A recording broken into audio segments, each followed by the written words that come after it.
Welcome back to Right Now Trending TV. Before we get started, I kindly ask you to please subscribe to the channel and click the notification bell for more videos.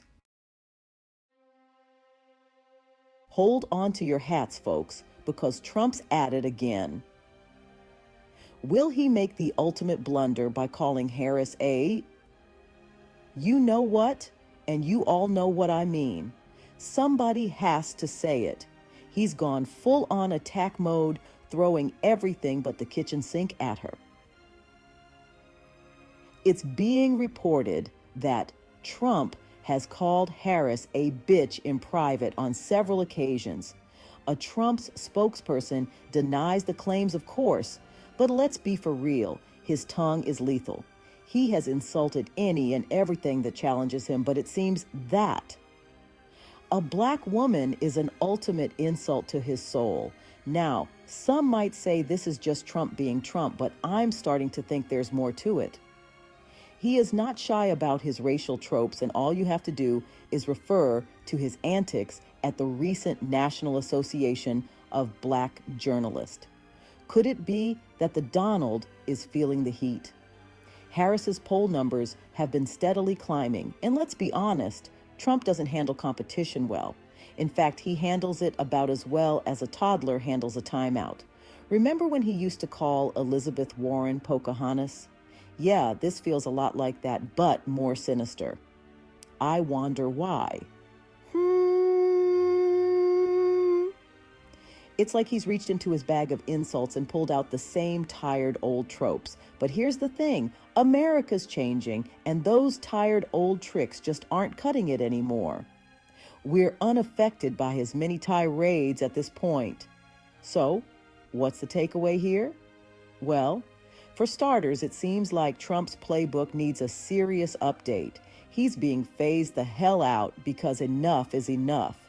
Secondly, and perhaps more importantly, this whole charade speaks volumes about the state of our political discourse. When did we become okay with a president who lies and bullies his way through every disagreement? Just some food for thought, my friends. Word on the street is that Republicans are getting a little nervous. And by a little nervous, I mean they're sweating more than a polar bear in a sauna. Why, you ask? Well, it seems like their golden boy, Donald J. Trump, might be cracking under pressure. Harris seems to be pushing his button on the mere fact of her existence. Think about it. The man thrives on chaos. He's like that friend who starts a fight at a party just to see what happens. But lately, the chaos seems to be getting the better of him. His attacks on Harris are becoming more unhinged. His rallies are more like stand-up routines gone wrong. And don't even get me started on the tweets.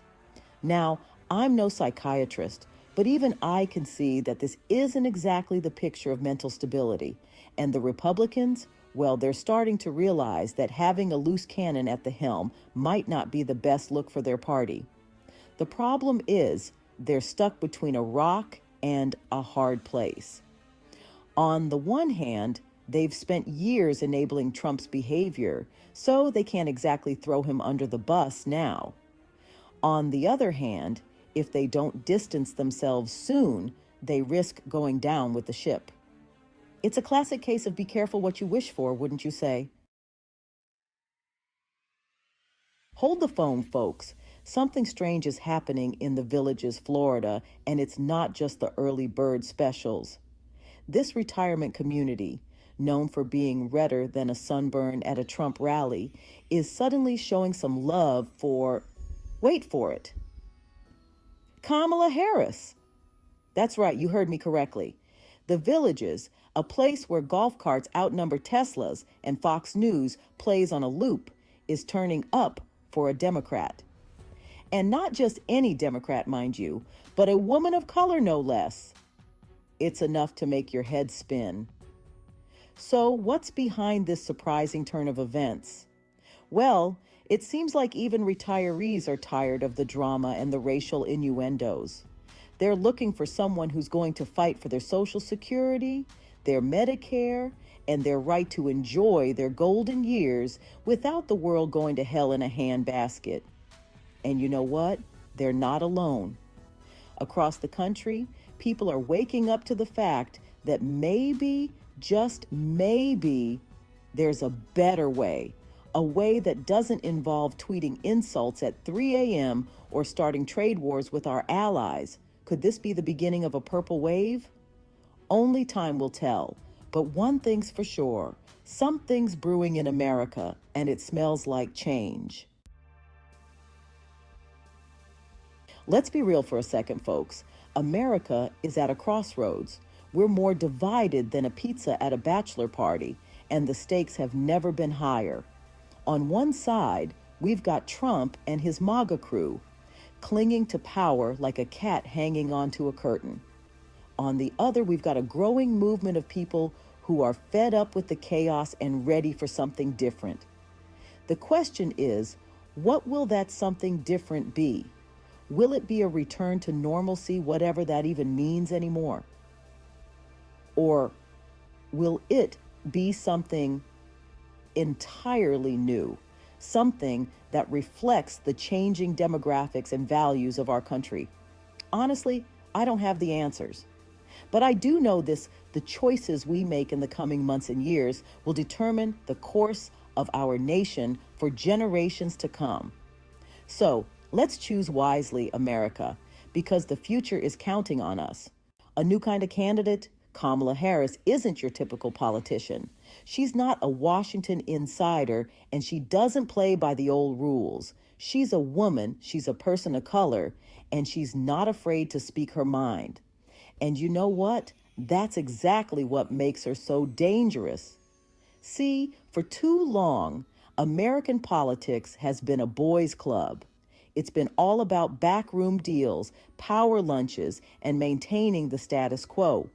But Harris, she represents something different. She represents the possibility of real change, of a government that actually works for the people. And that's what scares the bejesus out of the establishment. They can handle a Bernie Sanders, a firebrand who rails against the system. They can even handle an AOC, a young progressive who's shaking things up. But a Kamala Harris? A woman who knows how to play the game but isn't afraid to break the rules? That's a whole different ball game. You know, it's about more than just policies, folks. It's about representation. It's about little girls seeing Kamala Harris on that stage and realizing that they too can dream big, that they too can break barriers. It's about young people of color seeing someone who looks like them in a position of power, someone who understands their struggles and their aspirations. It's about sending a message to the world that America is a place where anything is possible, regardless of your gender, your race, or your background. And that, my friends, is a powerful thing, because representation matters. It matters for our democracy, it matters for our society, and it matters for our future. Now, I know what you're thinking. You're preaching to the choir. We already know all this. And you're right, to some extent. But here's the thing. While we've been focused on Trump's latest antics and the rise of Kamala Harris, something interesting has been happening on the other side of the aisle. Trump's base, that unwavering red hat-wearing army of supporters, seems to be, well, wavering. Don't get me wrong, they haven't abandoned him completely, but the cracks are starting to show. The rallies aren't as packed, the enthusiasm isn't as palpable, and even Fox News is starting to question his sanity, or lack thereof. Could it be that the spell is finally breaking? Could it be that even the most die-hard Trump supporters are starting to realize that the emperor has no clothes? It's too early to say for sure, but the signs are definitely there. The battle for the soul of America.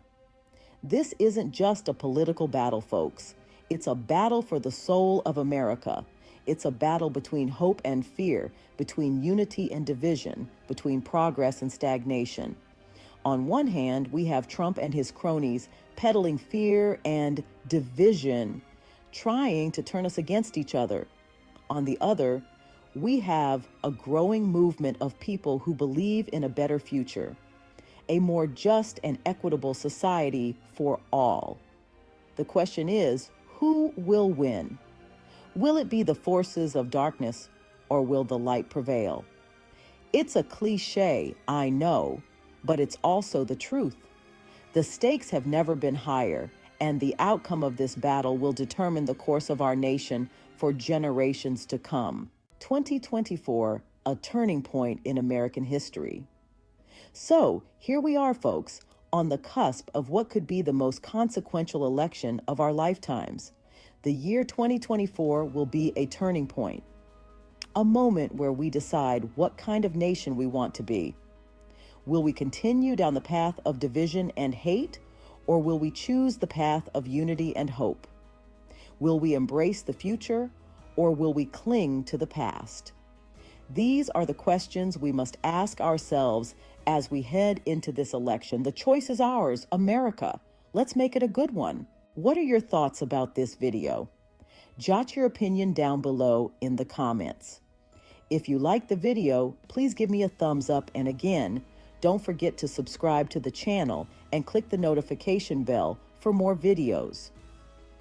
Until next time, ciao.